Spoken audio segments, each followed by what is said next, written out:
everyone, this is Journey the Artsy-Rose, and welcome back to Philippe's main story. I never noticed that nod. If you see right, the bow of the dress that I'm wearing, right, the one at the bust, there you can see a little flower. That's supposed to be a flower nod, a Chinese flower nod, but the dress itself is pretty oriental with the fabric and the cherry blossoms. It's adorable. Imagine wearing that for prom.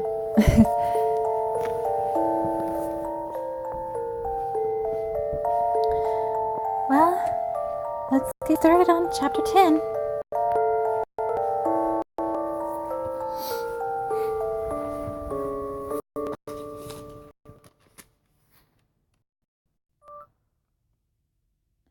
Philippe's main story, chapter 10.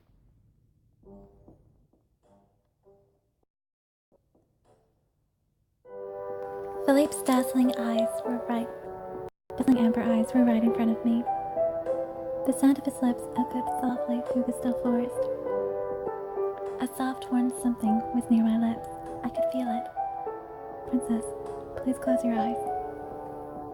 Seeing Philippe with a mischievous yet nervous grin on his face so close to mine made him all the more desirable. I saw his glimmering, moon-shaped eyes draw closer. Jandy. Hearing him call my name gave a sweet shudder down my spine. Instinctively, I closed my eyes and waited. I could feel his voice as he spoke into my ear. Philippe sounded a little hesitant, almost breathless. A familiar sensation spread out from my lips again, and I understood immediately what was happening. Philippe's kissing me. We're kissing. I was too overwhelmed to look Philippe straight in his eyes. What should I even do right now? How should I be looking at him?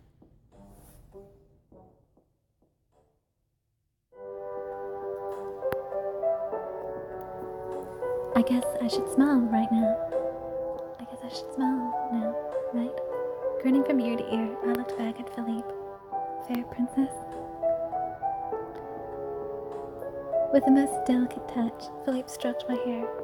Feeling him express his attention so made me happy, and I couldn't help but smile. Philippe, I'm just so happy. But suddenly Philippe's fingers stopped, and I could no longer feel the warmth of his touch upon my head. Wait, why? Your beauty enchants me. Were I to continue, I fear I shan't stop. Now, if you'll excuse me, I'll be right back, just to get the others.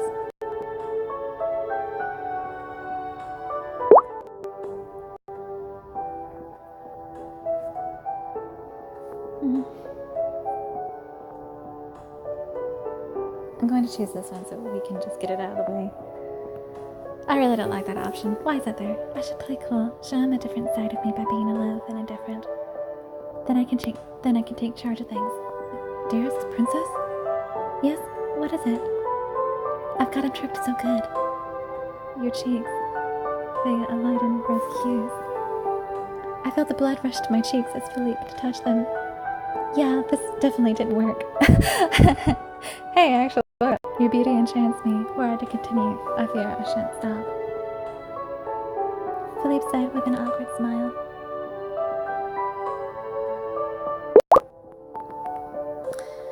Sluttery and sensual.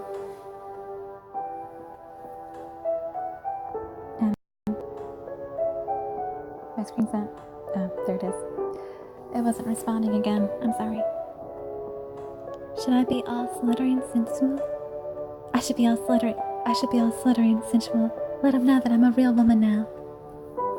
I opened my eyes and then gave him a come hither stare. I even winked a couple of times to give Philippe an open invitation. Princess?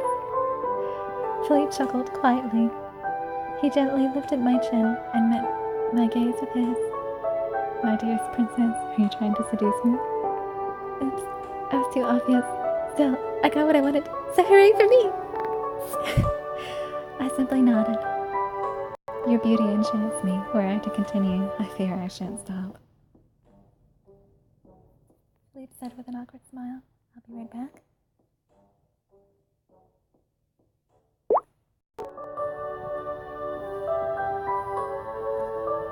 Philippe said with an awkward smile. Good to know I'm not the only one that's blushing. I felt somewhat relieved. We should go now. I felt like this moment would have lasted forever, but it naturally came to an end. I was a little sad, but I was more preoccupied with what I knew I had to do. I have to tell His Highness the truth, that I'm in love with Philippe. With newfound determination, I readied myself for what had to be done.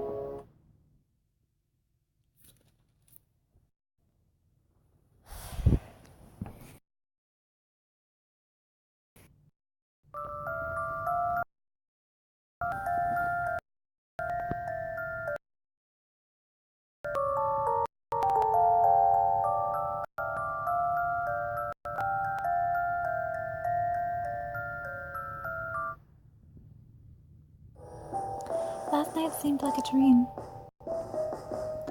It felt like if I went to bed, I could be convinced the next morning that it actually was a dream. Wait, that never happened. Once I see Philippe again, I'm sure I'll have no doubt last night really happened. Just as I was about to leave the library, someone decided to knock on my door. Yes, who was it? The door opened, and who should come in but Orlando? What is it? Princess, wherever were you going? Orlando, sharp as ever. I almost wish he wasn't. Trying to hide my nervousness, I lied and said it was to the laboratory. There's one in this room. Are you suddenly struck with the urge to use the public restroom? Orlando's gaze turned to my hands. What are you looking at? What are you hiding, princess? Wait, how did you... Orlando's eyes narrowed. You have the habit of tightly gripping your hands when you were hiding something. No, I'm not! That's a lie! Prince, listen well. Rather truthful or not, there is obviously a secret you are withholding. I suggest you come clean. I was trapped in the gaze of Orlando's amethyst eyes. Seeing him smile only with the corners of his mouth was both bedazzling and frightening. Why does he have to do this? Princess, you will come clean, will you not? Creepily, steadily coming closer. Creeping steadily closer, Orlando was forcing me back against the wall. Feeling the wall against my back, I now had nowhere left to hide. It was just then that I had a great idea come to mind.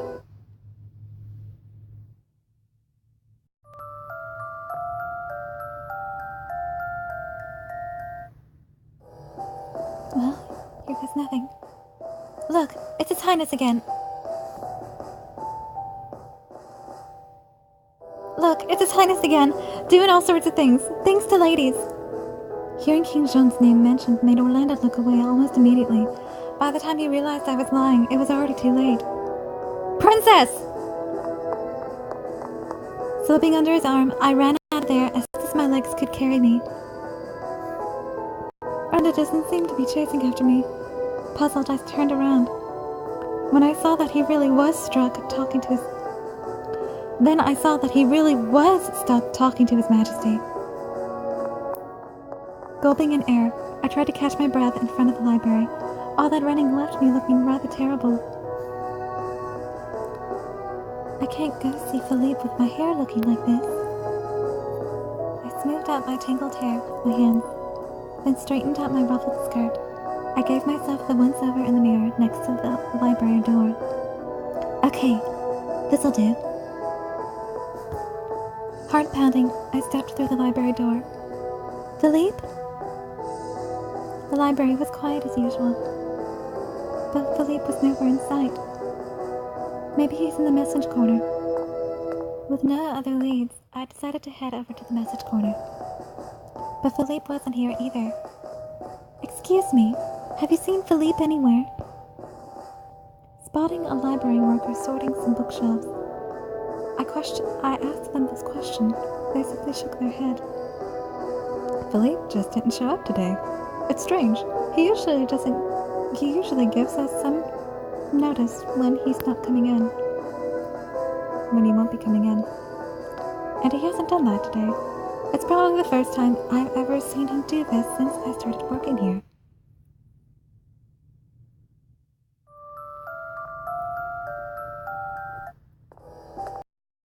Then left the library. Philippe, where did you go? Knowing that Philippe was one of the living made me worry even more.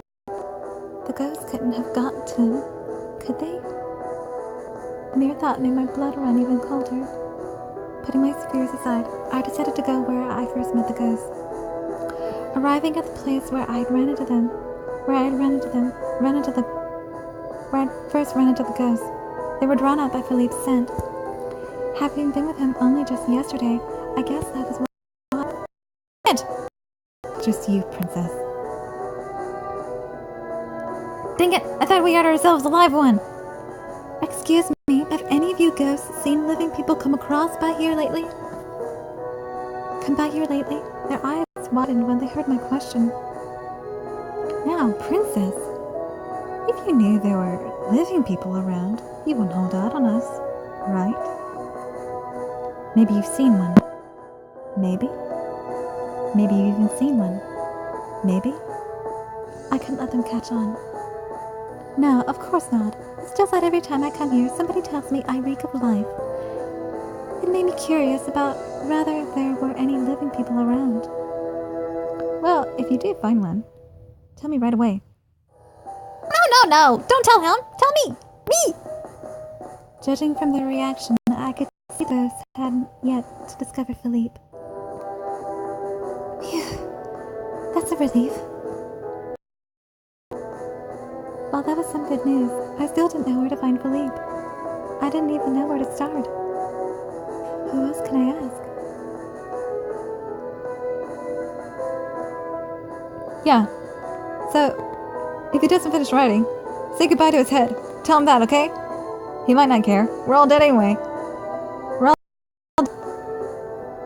Oh no, it couldn't be.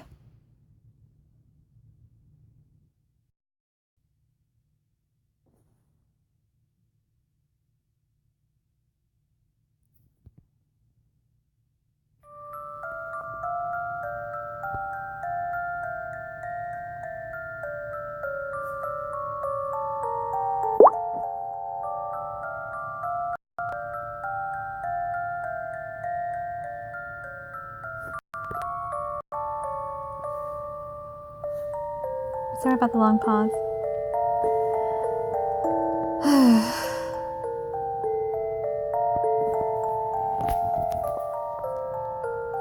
Come on, please work.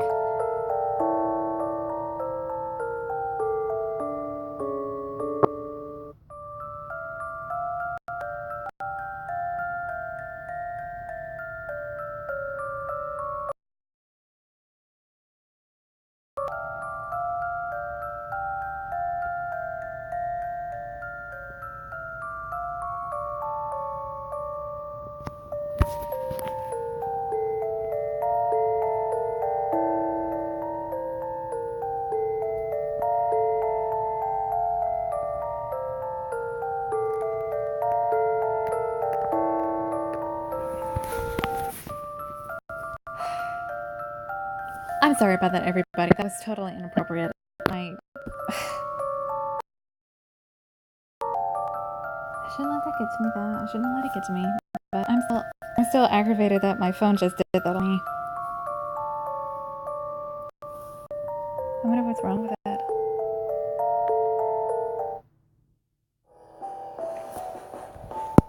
Write block. Curses. I'm having the same problem, Philippe. With each movement of my arm, the company of clanging chains rung out through my quiet abode. I decided to return to my desk. I was under house arrest until this piece was finished. Seeing the persistent parchment in front of me, I let a heavy sigh. There must be some way to escape. eyes scanning my familiar room with freedom on my mind. I was interrupted by a soft brooding. From behind, some guard was pressing me to hurry. Get to writing, all right? Get to writing already. Yes, I know. While saying this, I stared at the chains which bound my arms to the desk. I began to think, I won't be able to tear these off. It doesn't look like this guard has the keys. So there's the one guard here, 2 by the front door. What about the back door? While plotting my escape, I was suddenly reminded of how Jandy looked like yesterday. Cheeks stained a deep crimson, a deep scarlet. Jandy, beaming with joy. Jandy, I hope I haven't made you worry too much. I was deeply sorry that I ended up disappearing like this, leaving her without a trace. Get on with it, right, or else His Majesty will think I've been slacking off. I know that, but creativity requires silence. Could you keep it down? Hearing this, the guard sighed drearily before leaving the room. Now that's my chance. Now's my chance. While pretending to write, I focused on scheming up a way to tell the princess I was safe, as well as some way to ultimately escape. A familiar figure entered my sight. That carrier crow had alighted on the windowsill. Oh, pardon me. Over here, I said, catching the carrier crow's attention with some leftover bread. What? You can count on me, with any mission you might need. The carrier crow hopped over to me, ivory beak shining. I want you to deliver something to a friend of mine. Always generous, are you? Your message will get through. Tying a message to its leg, the carrier crow then took off with gusto.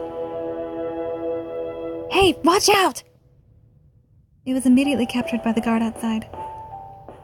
Then I have no other choice. Rummaging through some shelves, I found some tweezers and a sewing needle. I immediately got to work on picking the locks to my shackles. I'd forgotten how many times I've tried picking that lock. All of them had ended in failure. I sighed, wearied from having to focus so hard for so long. Such a demanding task. It's so much easier in my novels. Still, in my mind, I saw that expression of joy on Jandy's face, contoured to one of sorrow. Still, I mustn't give up. I should probably rescue that crow too. I decided to give it one more try. I had just picked up the tweezers and sewing needle again when I heard footsteps from behind. Stop right there!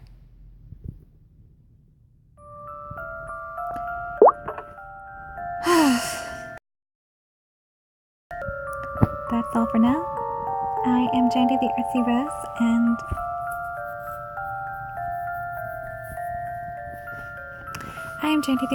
and I shall see you in the next video. Goodbye.